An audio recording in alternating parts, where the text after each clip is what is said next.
kasi walang burst dahil naka-Eve ang Onyx 9 lives. So technically, kapag, tama kasi yung angulo nung real world manipulation, nandun siya sa dulo, sa labas, sa kabilang side, sa tabi, sa tabi ni Sean.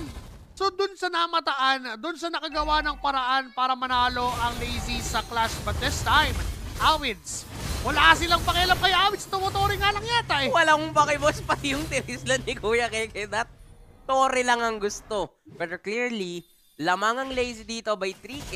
Pero naghahanap na naman sila ng setup. Nandun yung Sipa para kay Kuya Der. Mukhang kaya namang i-burst down. Na-secure yung kill. Pwede silang mag-out ngayon. Nakalamang na sila dito ng isa. Pero parang hindi sila papabayaan ni Kuya Jobskirt. Pero lumayo na. Pinili na ng 9 lives. Lumayo na lang sa kaguluhan. And dapat na ultimate yung ginamit ng Onyx 9 lives to get that Edith down.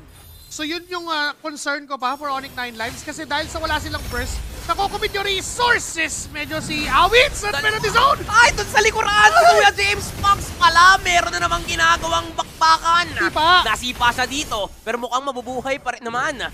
Codrex and Emzu mapipilitang lumayo pero ang buhay ni Sean at si Awids yung nakuha ng Lazy. Tinatry ngayon ni Kuya King na gumawa na lang ng trabaho sa taas pero hindi pa rin sila nakakabawi against Lazy. Yun yung sinasabi natin nagamit na yung resources just to take down there.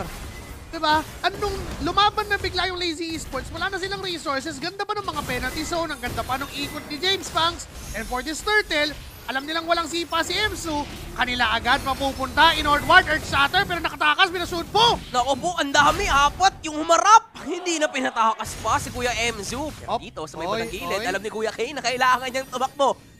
Nagtawagan ng Kuya si Shizu. Tinawag si Kuya Jobskirt. Tapos nakaabang agad yung metal detector. Palakawakan yung wolf sa leg eh. Gagawin talagang aso o pusa man yung wolf na yan. Pero, bawi na lang si James Fangs ng rotation ngayon dahil tutulak sila ng Torre dun sa top lane which is yung ginagawa ni Kane kanina. So kahit pa paano Lazy Esports, na-address na nila yung issue na ginawa ni Kane at nakakuha na sila din ng Torre sa taas. Kahit pa paano lamang pa rin sila sa control sa map and even at the turret count. That's 3-1 for Onyx 9 lives. Nakikita din natin dito for Lazy na iba yung galaw nila ngayon eh. Hindi siya yung usual na meron kang rotation na sige, ito yung puntahan natin dito tayo sa god lane. Okay. Try nating may punish etong si Codrex.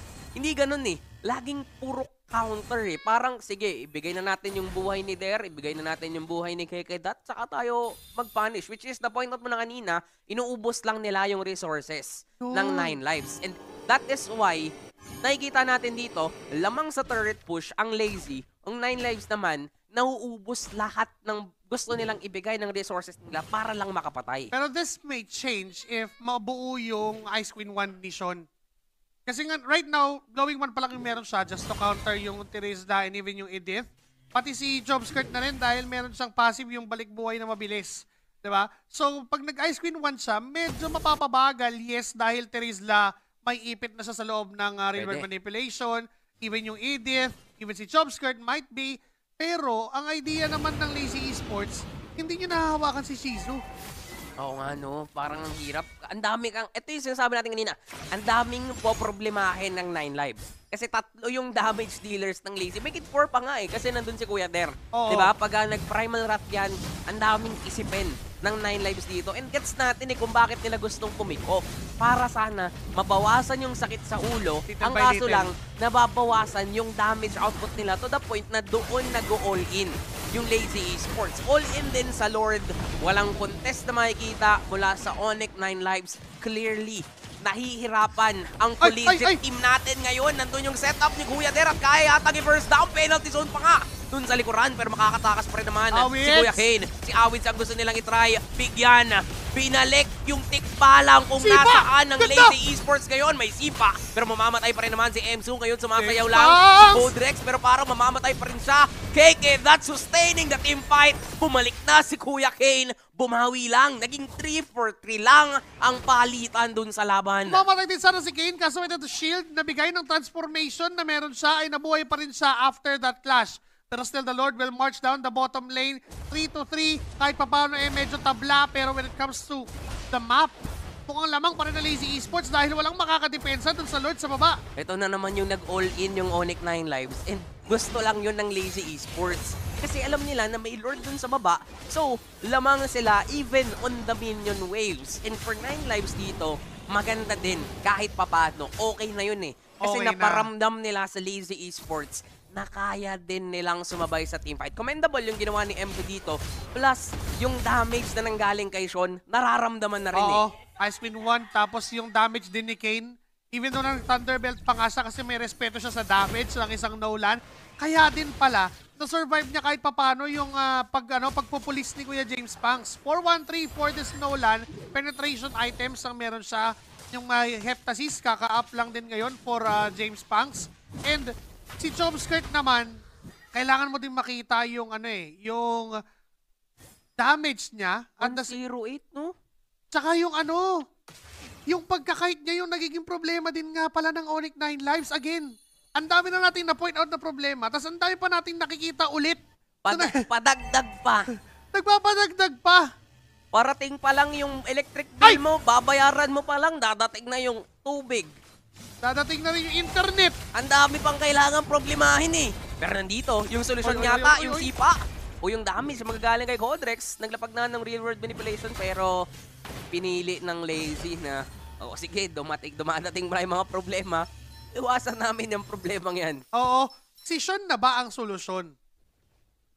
Kasi nandiyan pa naman si Codrex eh. Hinihintay pa natin na mag-layer yung dalawang slow eh. Kung merong mga marquee the solution dito sa MDL, tingnan natin kung si Sean ngayon. Conceal play. Alam nila na nandun. Glorious pathway na ma-flicker si Kekedat. Pero si Jumpskirt, ay! Andun yung kite! Si Awids, naku po, mag-burst down agad-agad kasi nag-all-in na naman ang 9 Lives dito. Ginawang saranggola, boss, yung tikba lang. Hinawakan, tinalian, tapos nung hinila ng hinila, lumayag. Pero lumubog din kasi ginunting pala yung sinulit. Ang dami rin kasing shuriken na binabato nila Kuya Shizu. Ang dami nilang pang-burst down dito at Lord na naman ang iba-burst.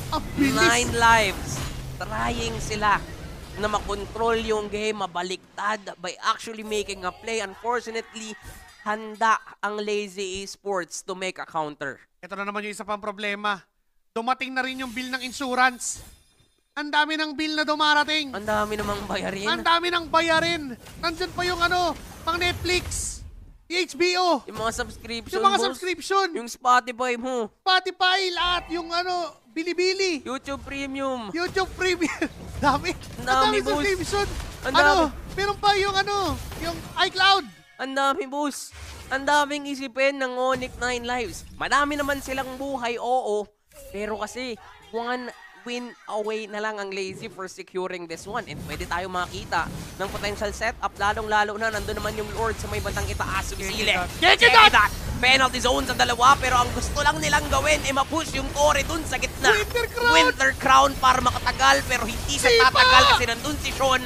There is down at mukhang ito yata yung counterplay na gagawin ng 9 Lives. Dalawa na lang natitira ngayon sa Lazy. Nandyan yung damage na magagaling kay Shizu, pero yung Lord tumatower lock na. Yung Lord tumatower lock na, pati si Shizu tumatower lock na rin. At kayang tapusin ng Lazy with a sweep kontra sa 9 Lives. Nung tumower lock yung Lord, biglang pinansin ng Onyx 9 Lives. Tapos sabi ni Kuya Shizu, ay, yung Lord yung pinansin, ako hindi. Pumalo na rin siya sa base.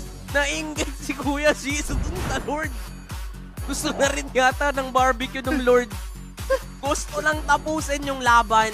And tinapos naman ni Kuya Shizu. Nagmamadali ba ulit kayo, Lazy Esports? Kasi kakasimula lang natin. Parang kakaupo lang namin dito ah.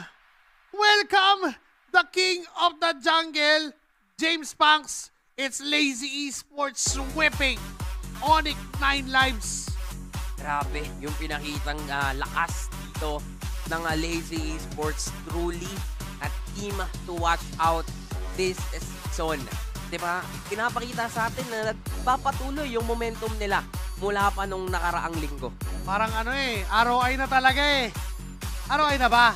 Yun ang tanong eh.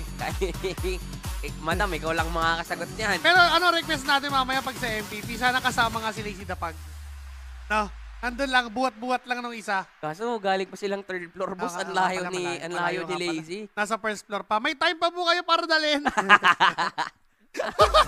Wala pa po yung post-stats natin. Wala pa yung MVP, ganon, hindi pa lumalabas. So, may time pa po kayong iakyat si Lazy na pag. Pero, ang lakas ng Lazy Sports dito. Yung nagiging bida natin na si Kuya James kung usapang jungle objectives. Na-point out niya na rin yun nung interview na ang sarap ng buhay niya kasi ang tanging trabaho niya na lang kumil. Kasi yung space ay napoprovide sa kanya ng mga kampi niya.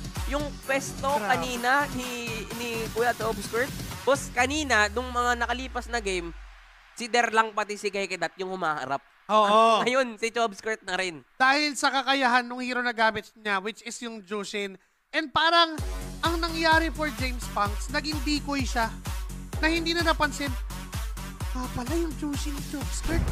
Diba? Siya yung na-target sa ban. Si James Punks yung target sa ban. Parang siya yung superstar, ang dating. Pero nag-roleplay lang siya sa game. Hindi siya yung tipong, malupit yung gagawin ko. Tingnan niyo akong lahat. Hindi. Talagang tinignan siya ng lahat and na-overshadow niya itong sila Chobscurt, sila Shizu, na by the way, si Shizu yung tumapos talaga ng laban kasi kung hindi niya napansin na tumatower lang yung Lord, madedepensahan, makakabawi at posible pang manalo doon yung Onyx 9 lives. Ganda rin nung chase down nila eh. Actually, hindi ko nga maalala kung si Emzo ba or si Kane yung inahabol kanina para hindi pa uwiin at talagang matapos ng Lazy Esports yung game. Pero commendable pa rin yung ginawa dito ng 9 lives, especially dun sa game number 1. Ngayong game number 2 kasi nakita natin na parang naaurahan na rin talaga sila eh. The MVP, the man himself, naupo. Nagre-ready na ako. Nagre-ready na ako. Bibilangan ka namin, Kekedat. Baka mahelo din ako dito pagka nag-penalty zone to. Ay, up. Hindi. Ikaw muna, A. A lang. Maliit Okay. na A. Ayaw niya, hindi na tayo narinig. Sayang. Kung naririnig niya tayo. And kung titignan mo naman yung highlights, it was an all-out action coming then from the side of Onyx 9 lives. They have the means to do so. They have kits, they have damage, kayang sumabay. Pero the remaining problem, the pinaka-problema para sa akin na nangibabaw is yung damage kasi ni Sean, hindi ganun kabilis na nako-convert to kill. Stationary din kasi. Oo. Tapos yung Lazy Boss, parang ayaw sa isang lugar lang. Ang gusto nila laging magulo. Kung saan-saan ang gagaling, saan-saan lumalabas. Which is yun yung tamang gawin eh. To counter the damage na gagaling sa 9 lives. And again, commendable yung 9 lives dito by trying na paulit-ulit na kumuha ng control on this game. Unfortunately kasi, once na mag-all-in sila, nag-all-in din yung Lazy. And since lamang yung Lazy dito, lumalamang sila dun sa mga teamfights. This is the moment na nandyan yung damage nga ni Kuya Sean. Nandyan yung tie. Ito yung tie na tie na teamfight na 3-4-3. Diba? Ang kaso lang kasi, after this one, Lazy Esports knows kung kailan talaga sila lalaban. Diba? Kung mag-all-in kayo, lalayo kami. Lumayo lang si Kekedo, tapos biglang, okay, palag na ulit tayo. Diba? Ganun lang yung naging call. And for that base siege, nakita din natin na nandyan na nga talaga yung damage. Ang ganda ng penalty zone, ang ganda ng punish kay Kekedo, even though mag-winter crown and stuff. Pero nagpatong-patong na kasi yung problema. Andyan na yung mga sagot, nasasagot na ng paunti-unti, pero sa sobrang dami na ng problema, dumagdag pa yung Lord na nagtatower lock. Hindi na nahanapan ng solusyon ng side ng Onyx 9 Live. Electric bill, water bill, utility bill, subscription, yung naghahanap ng renta mo sa apartment, insurance. Ang dami talaga sa totoo lang. Ito ang resulta ng madla.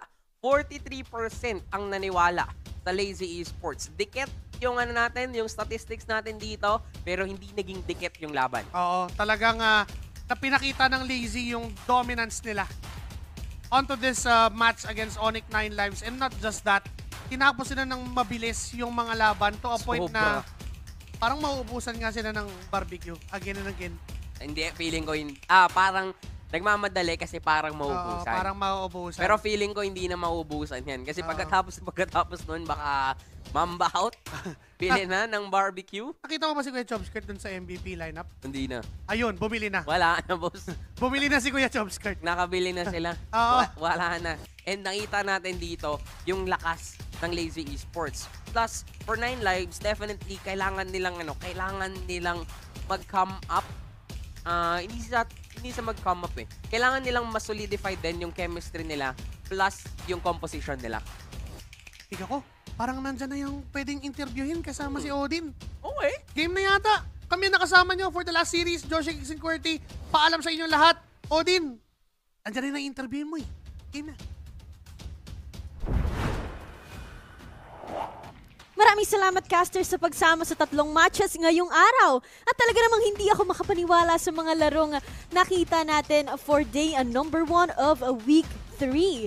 I-recap muna natin kung ano nga bang nangyari for today. Una na lamang dyan ang ating star matchup, which is RSG Sia versus Blacklist Bear Esports, kung saan the Raiders raided the Bears.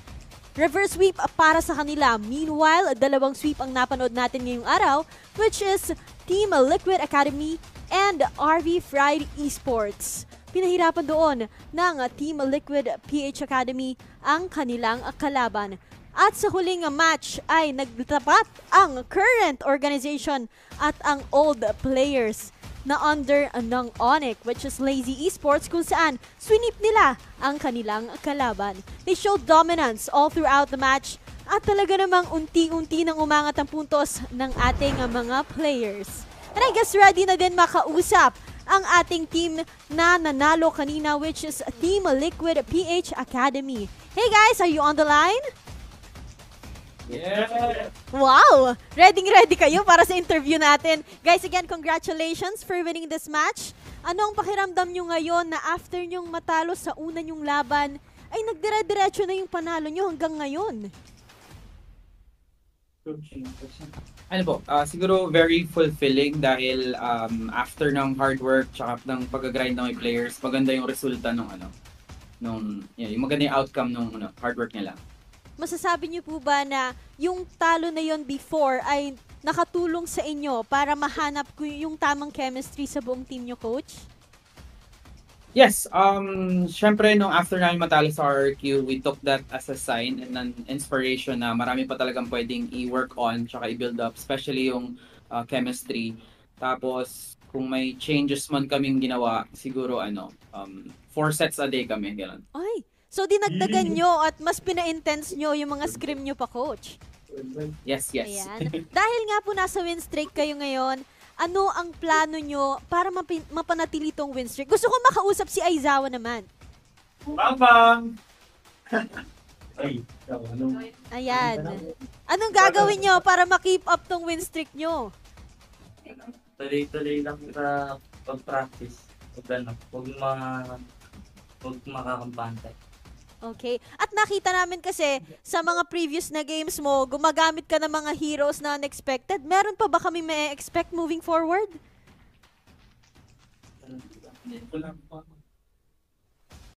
Meron ba? Ay, para may mga surprise picks na mga mage dito. So, aabangan natin yan. Si Super Yoshi naman. Super Yoshi, alam kong hindi na to bago sa'yo na sinasabihan kang kaloka-like mo daw si Yawi at si Carl TC pa mismo ang nagsabi. Anong nararamdaman mo doon? Wala po. Ano yan? Hindi naman. Malayo na po yun. Malayo daw? Siguro lang. Same lang kami ng mga hero ni Yawi. Pero hindi mo ka. Hindi mo ka, pero yung lakas. Yung lakas sa laro po ba? Yes! Mas malakas pa rin siya ng onti na lang. Unti na lang!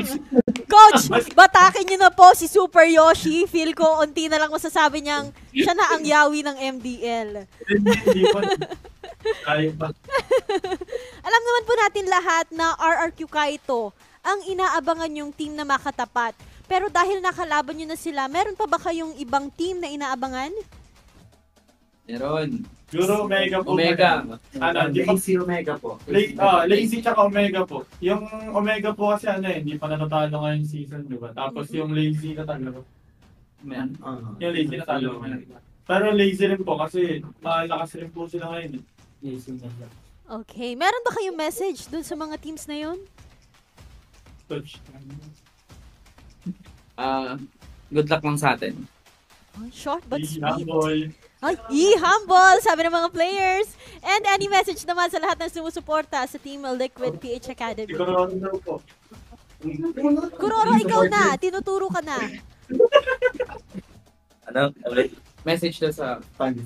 Ang support. Maraming salamat sa sumusuporta sa amin. Pagpatuloy niyo na. Pagpatuloy nyo lang. Maraming salamat again and congratulations. Good luck on your next matches. Okay po. Solid yan. Okay, solid. Solid ang ating narinig mula sa Team Liquid. At bago naman tayo mag-proceed sa ating mga kaganapan ngayong araw, let's take a look at tomorrow's schedule.